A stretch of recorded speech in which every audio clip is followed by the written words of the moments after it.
equipo de trabajo colegiado en el estado de Durango, presenta la actividad 2.4 currículum, integrado por Gregorio Jurado Marrufo, Manuel Rodríguez Herrera, Francisco Javier Quiroga Soto, César Antonio Rivera Velasco, Liliana Méndez Aceves, Yanco Antonio Vázquez Ron, José Jesús Ruiz Aguirre, Noel Armando Rivas Ramos, Miguel Ángel Machado Rosales y una servidora, Bertalicia Zárate Ramírez. Aprendizajes esperados. Los aprendizajes esperados son indicadores de logro que, en términos de la temporalidad establecida en los programas de estudio, definen lo que se espera para cada alumno en los términos de saber, saber hacer y saber ser. Dan concreción al trabajo docente al hacer constatable lo que los estudiantes logran. Se genera evidencia. Constituyen un referente para la planificación y la evaluación en el aula. Gradúan progresivamente los conocimientos, las habilidades, las actitudes y los valores de los alumnos deben alcanzar para acceder a los conocimientos cada vez más complejos, logro de los estándares curriculares y desarrollo de competencias. En el nuevo modelo educativo, los planes y programas de estudio de referencia fortalecen la organización disciplinar del conocimiento y al mismo tiempo favorecen su integración inter e intra-asignaturas y campos de conocimiento a través de 7 elementos organizadores: aprendizajes clave, aprendizaje esperado, componente de los ejes, contenido central, contenido específico, eje del campo disciplinar, producto esperado, mismos que deben encontrarse presentes en las planeaciones didácticas para orientar el logro de los aprendizajes. Propósito de la secuencia. Los aprendizajes esperados son fundamentales en la planeación didáctica y deben constituir el propósito principal, ya que mediante su logro secuencial se desarrollan las competencias genéricas y disciplinares. Eje del campo disciplinario. Organiza, articula los conceptos, habilidades, valores y actitudes de los campos disciplinares y es referente para favorecer la transversalidad interdisciplinaria. Aprendizaje esperado, descriptores del proceso de aprendizaje e indicadores del desempeño que deben lograr los estudiantes para cada uno de los contenidos específicos. El producto esperado será la evidencia del logro del aprendizaje esperado. El componente de los ejes genera e integra los contenidos centrales. El contenido central corresponde al aprendizaje clave y es el de mayor jerarquía en el programa de estudios. El contenido específico corresponde a los contenidos centrales y establecen el alcance y profundidad. En cuanto a las competencias, serán las que definirán los procesos que se deben llevar a cabo para lograr el aprendizaje y se desarrollan gradualmente mediante el logro de los aprendizajes esperados. Para lograr esto es necesario diseñar diferentes actividades de apertura, donde se requieren establecer acciones para recuperar los aprendizajes previos y relacionarse con los aprendizajes esperados, así como una retroalimentación pertinente. Las actividades de desarrollo requieren crear escenarios de aprendizaje y ambientes de colaboración para la construcción de los aprendizajes, fortalecer habilidades prácticas y de pensamiento crítico para el logro sistemático de los aprendizajes esperados y su aplicación en diferentes contextos. Las actividades de cierre, en las que se propone la elaboración de conclusiones y reflexiones para evidenciar los resultados del aprendizaje esperado e identifica los factores que promovieron u obstaculizaron el proceso. Los recursos y materiales didácticos, así como el uso de las TICs, constituyen herramientas fundamentales para el desarrollo del proceso de aprendizaje. Bajo un enfoque de competencias, la evaluación debe ser un proceso continuo que permita recabar evidencias pertinentes sobre el logro de los aprendizajes para retroalimentar el proceso de enseñanza y mejorar sus resultados. Asimismo, es necesario tener en cuenta la diversidad de formas y ritmos de aprendizaje de los alumnos para considerar las estrategias adecuadas de evaluación. La evaluación se puede clasificar de acuerdo a su finalidad o momento en autoevaluación, coevaluación y heteroevaluación. También se puede clasificar de acuerdo a la gente que la realiza en diagnóstica, formativa y sumativa. La evaluación se sustenta en diversas metodologías y debe considerarse como un proceso que contribuye al aprendizaje mediante la retroalimentación. Los errores son parte de cualquier proceso de construcción de conocimiento y deben concebirse y usarse como fuente de mejora constante. El docente debe orientar a los estudiantes haciendo explícitas las actividades y los criterios del desempeño que espera y dar una retroalimentación objetiva, positiva y constructiva para que todos puedan entender sus éxitos y fracasos. Cuando el docente retroalimenta al estudiante con argumentos claros, objetivos y constructivos sobre su desempeño, la evaluación adquiere significado para éste, pues brinda elementos para la autorregulación y la mejora de sus aprendizajes. La evaluación parte de la planeación contextualizada y va al entorno de los estudiantes, planteando opciones que permitan a cada quien aprender y progresar desde donde está. El profesor define los aprendizajes esperados y la evaluación mide si un estudiante los alcanza. La evaluación forma parte de la secuencia didáctica como elemento integral del proceso pedagógico, por lo que no tiene un carácter conclusivo o sumativo. La evaluación busca conocer cómo los estudiantes organizan, estructuran y usan sus aprendizajes en contextos determinados para resolver problemas de distintos niveles de complejidad y de diversa índole. En la siguiente tabla se especifican las técnicas, sus instrumentos y los aprendizajes que pueden evaluarse con ellos. La técnica de observación permite evaluar los procesos de aprendizaje en el momento que se producen. En las técnicas de desempeño son aquellas que requieren que el alumno responda o realice una tarea, que demuestre sus aprendizajes de una determinada situación. Involucran la integración de conocimientos, habilidades, actitudes y valores puestas en juego para el logro de los aprendizajes esperados y el desarrollo de competencias. En las técnicas para el análisis de desempeño son las más conocidas por nosotros, como lo es el portafolio, que es un concentrado de evidencias estructuradas que permiten obtener información valiosa del desempeño de los alumnos. La rúbrica, que es un instrumento de evaluación con base en una serie de indicadores que permiten ubicar el grado de desarrollo de los conocimientos, habilidades y actitudes o valores en una escala determinada. La lista de cotejo, en la cual está formada por frases u oraciones que señalan con precisión las tareas, acciones, procesos y actitudes que se van a evaluar. Y por último, las técnicas de interrogatorio, las cuales pueden ser de tipo textual, como lo es el debate y el ensayo, o de tipo oral o escrito.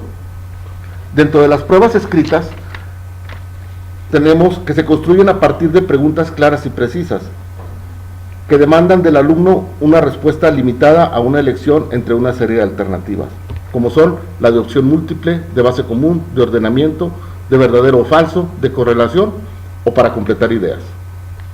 La transversalidad de los aprendizajes es fundamental para el desarrollo de las competencias que permitirán a los jóvenes que egresen de la educación media superior enfrentar con éxito los desafíos de la sociedad futura. La transversalidad tiene dos dimensiones.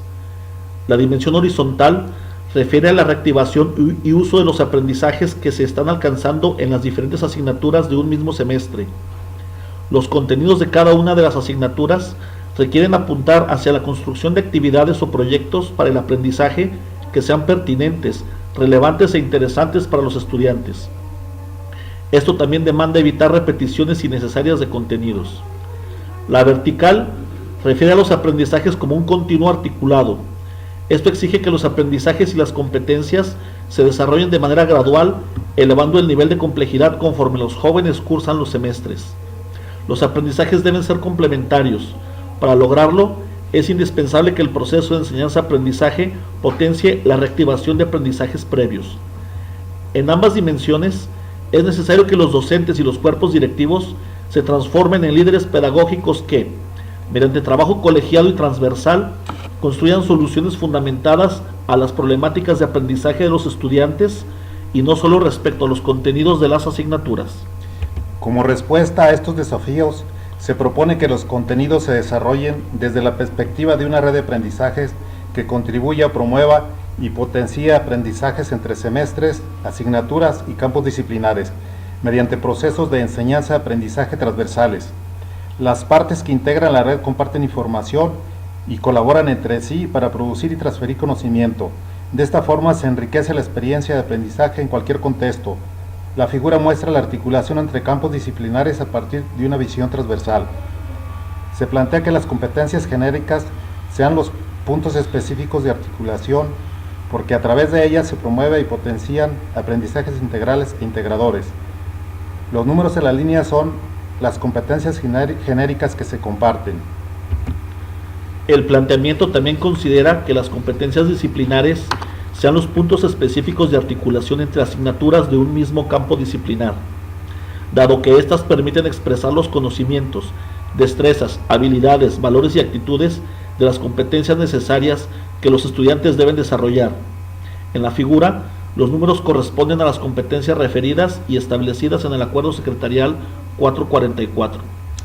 Para enfrentar el desafío que significa la desarticulación entre los aprendizajes y competencias de las asignaturas entre los diferentes campos disciplinares de la educación media superior, se plantea que los contenidos se constituyan en nodos a partir de los cuales se construya e implemente la red de aprendizajes para que funcione de manera real, pertinente y efectiva en el aula. Los contenidos, asimismo, promueven la creación de comunidades de aprendizaje que estimulan y motivan a los estudiantes mediante el intercambio de aprendizajes para que produzcan nuevos aprendizajes que sean útiles y relevantes para sus intereses, además de cercanos con su realidad. En la tabla se plantea un ejemplo de producto integrador en el que se muestran y materializan los nodos de articulación de los contenidos de asignaturas de diferentes campos disciplinares. De la misma manera, es observable la transversalidad en las dos dimensiones señaladas.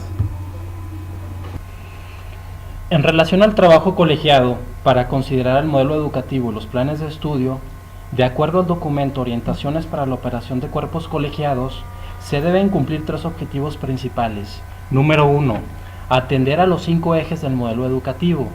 Número 2, asegurar que las principales actividades que se realizan de forma colegiada atiendan a los elementos fundamentales de los planes de estudio.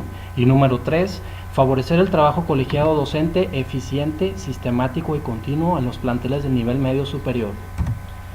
En cada plantel, los cuerpos colegiados se deben organizar bajo la siguiente tipología. Cuerpos colegiados disciplinares, que son los docentes que imparten asignaturas del mismo campo disciplinar. Cuerpos colegiados de asignatura, en aquellos planteles que cuenten con 2 o más docentes que imparten la misma asignatura. Cuerpos colegiados transversales, que se forman por los docentes de distintas asignaturas y campos disciplinares de cada semestre, y cuerpos colegiados de componente profesional, que se forman por los docentes que imparten módulos del componente profesional. Los objetivos de acuerdo a cada tipo de cuerpo colegiado son, entre otros, la planeación de las asignaturas, el logro de los aprendizajes, el compartir experiencias de trabajo en el aula, el atender problemas de reprobación, el generar transversalidad vertical y horizontal, las habilidades socioemocionales, entre otros.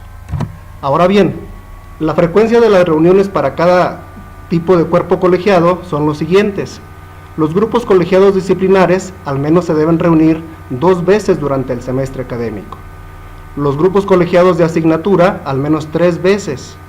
Los grupos colegiados de componente profesional también al menos 3 veces en el semestre, y los grupos colegiados transversales al menos 1 vez al mes de forma anticipada a los procesos de evaluación sumativa y reporte de calificaciones.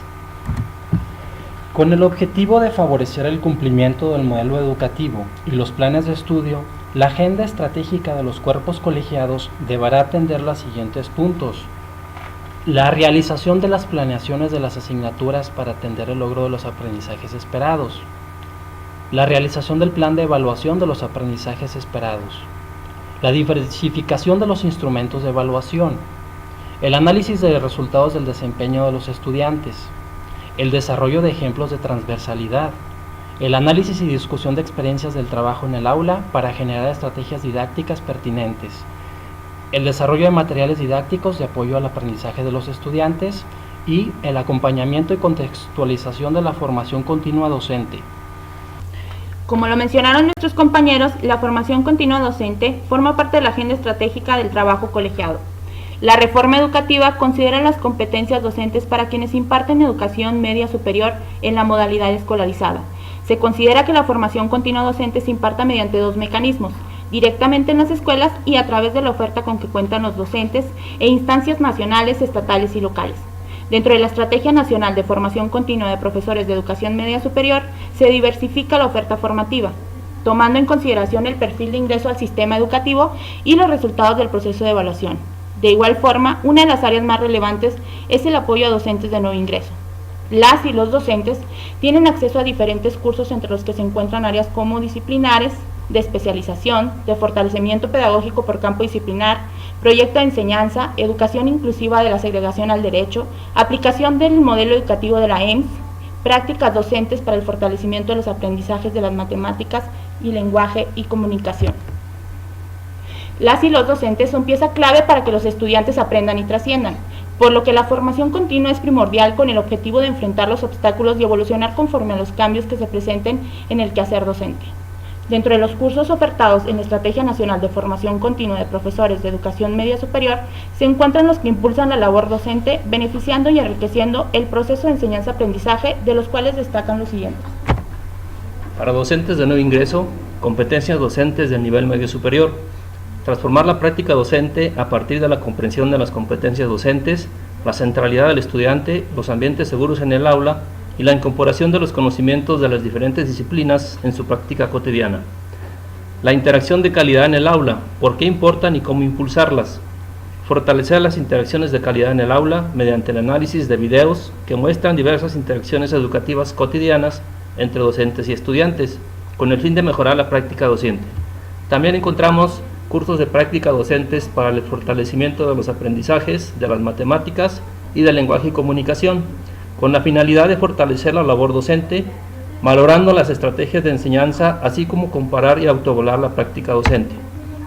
Cursos de especialización en comunidades de aprendizaje, en evaluación por competencias, en métodos de enseñanza innovadores y en planeación didáctica, en los que se considera el desarrollo de estrategias, instrumentos y evidencias innovadoras en la práctica docente, buscando especializar el proceso de enseñanza-aprendizaje. También encontramos cursos de fortalecimiento pedagógico por campo disciplinar en las áreas de ciencias experimentales, ciencias sociales, comunicación, humanidades y matemáticas, con el propósito de brindar a los docentes herramientas innovadoras para la enseñanza y fortalecimiento de la práctica docente en competencias por campo disciplinar, lo cual tendrá impacto directamente en su labor en el aula. Por último, proyectos de enseñanza, en donde el participante evalúa su práctica docente, considerando los elementos dentro de la planeación didáctica del contexto interno y externo de sus estudiantes, valorando su intervención didáctica y reflexionará los resultados al llevarlos a la práctica a fin de detectar fortalezas y áreas de oportunidad en su proceso de enseñanza.